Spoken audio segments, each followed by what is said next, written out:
In December 1941, Adolf Hitler stood closer to absolute power than at any other moment in his life. The Third Reich dominated most of continental Europe.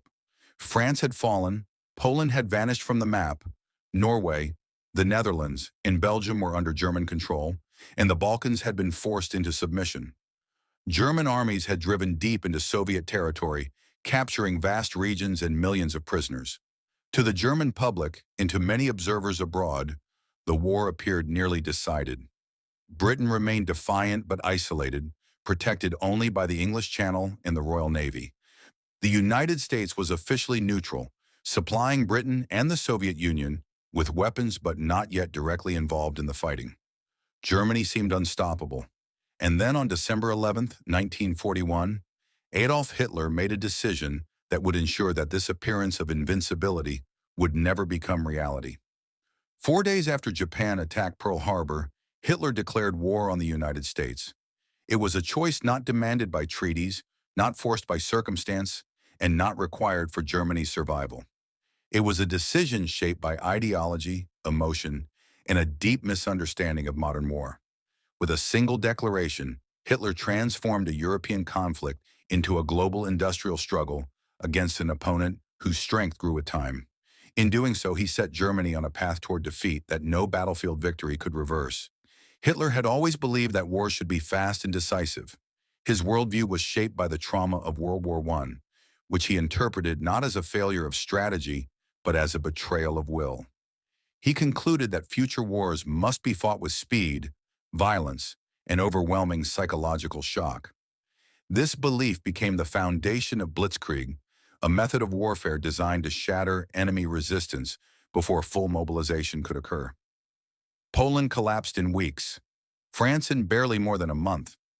These victories convinced Hitler that boldness itself was a weapon, that daring decisions could bend reality. Every success reinforced his confidence and reduced his respect for caution. By 1941, he saw himself not merely as a commander, but as a historical force reshaping Europe through sheer determination. The United States, from this perspective, seemed distant and irrelevant. Hitler believed America was a nation of merchants and bankers, obsessed with comfort and divided by internal politics. He assumed that Americans lacked the discipline and sacrifice needed for sustained war. He also believed that the United States would focus its energy on Japan, leaving Germany free to finish Britain and consolidate its gains in the East. This belief ignored the fundamental nature of American power. The United States did not rely on proximity or speed. It relied on scale. It possessed enormous reserves of oil, coal, and iron. Its factories stretched across an entire continent, safe from bombing and invasion. Its population exceeded 130 million, and its industrial output already surpassed that of any European nation. Once mobilized, this system could produce weapons at a rate that dwarfed Germany's capacity. Hitler understood this in abstract terms but rejected it emotionally. He trusted ideology over arithmetic. He believed that America's materialism would weaken its will and that Germany's discipline would compensate for its smaller economy. This was not a military calculation. It was a philosophical gamble. When Hitler declared war on the United States, American neutrality vanished overnight. Congress responded with unity rarely seen in American politics. Factories converted to war production with astonishing speed. Automobile plants became aircraft factories. Shipyards launched fleets of transport vessels and warships. Training fields filled with pilots, engineers, and mechanics. Entire cities reorganized around production schedules. By 1943, American factories were producing tens of thousands of aircraft per year. Tanks rolled off assembly lines faster than German industry could replace losses. Unlike German factories, which were increasingly bombed and disrupted, American industry operated in safety. Workers slept without fear of air raids. Supply lines stretched across oceans rather than battlefields. The war became not only a clash of armies, but a competition between economic systems. Germany had entered that competition at a severe disadvantage. The consequences of this decision were most visible in the skies over Europe. Before American involvement, the Luftwaffe had been designed primarily as a tactical air force. Its mission was to support ground offensives, disrupt enemy communications, and destroy opposing aircraft during short campaigns. It was not built to defend an entire nation against mass strategic bombing. When American bombers began flying deep into German territory in daylight, the Luftwaffe faced a challenge for which it had no long-term solution. B-17. Flying fortresses and B-24 Liberators crossed into German airspace in vast formations, flying in rigid combat boxes that created overlapping fields of fire. Each bomber carried multiple heavy machine guns, turning every formation into a moving fortress. German fighters attacked with courage and precision, diving through clouds of bullets to strike engines and cockpits. Individual attacks could be lethal. Entire bomber crews perished in seconds. But the scale of the formations made destruction inefficient. For every bomber destroyed, another replaced it. For every German pilot killed, months or years of training vanished. As American bombing intensified, Germany tried to adapt. Fighters were fitted with heavier cannons and rockets. New attack tactics were developed, including head-on assaults that brought pilots dangerously close to enemy guns.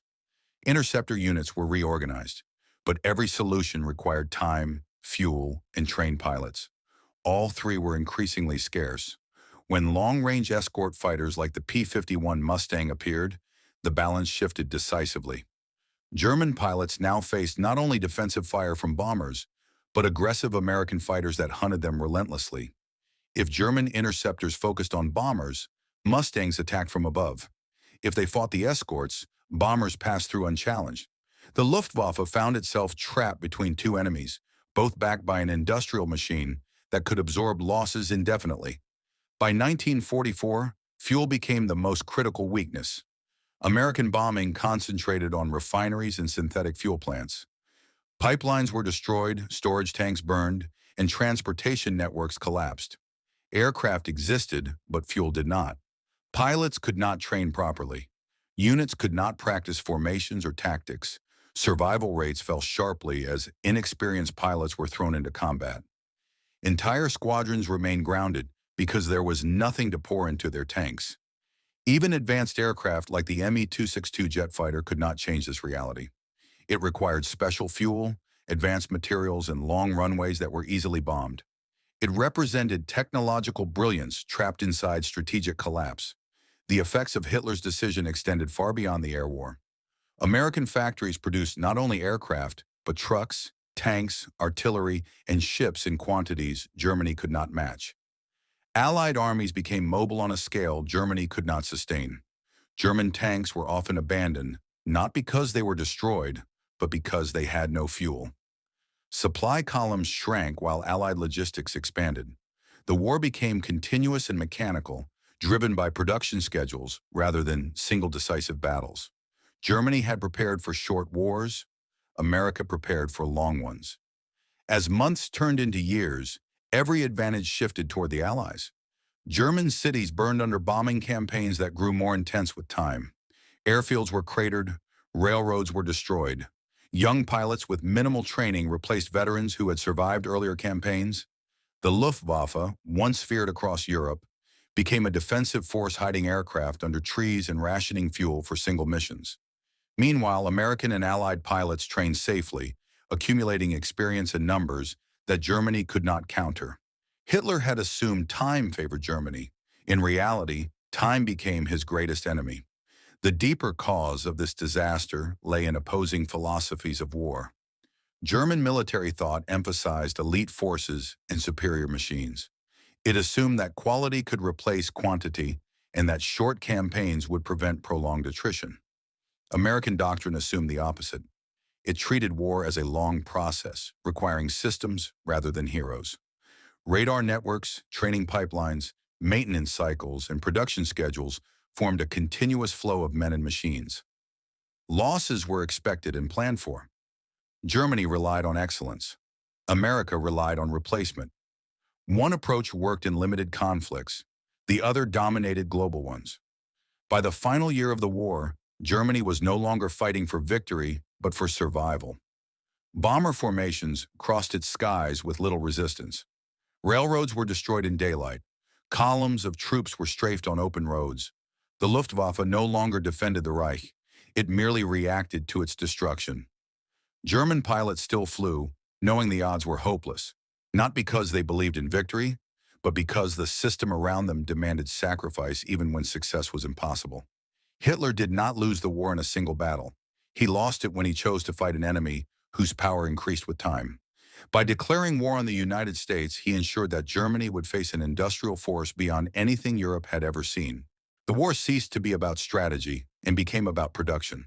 Factories replaced generals as decisive weapons. Assembly lines became more powerful than armies. Germany could destroy bombers, but it could not destroy the system that built them. In the end, Hitler's greatest mistake was not tactical but conceptual. He believed ideology and will could overcome economics. He believed courage could replace fuel. He believed superior machines could defeat superior systems.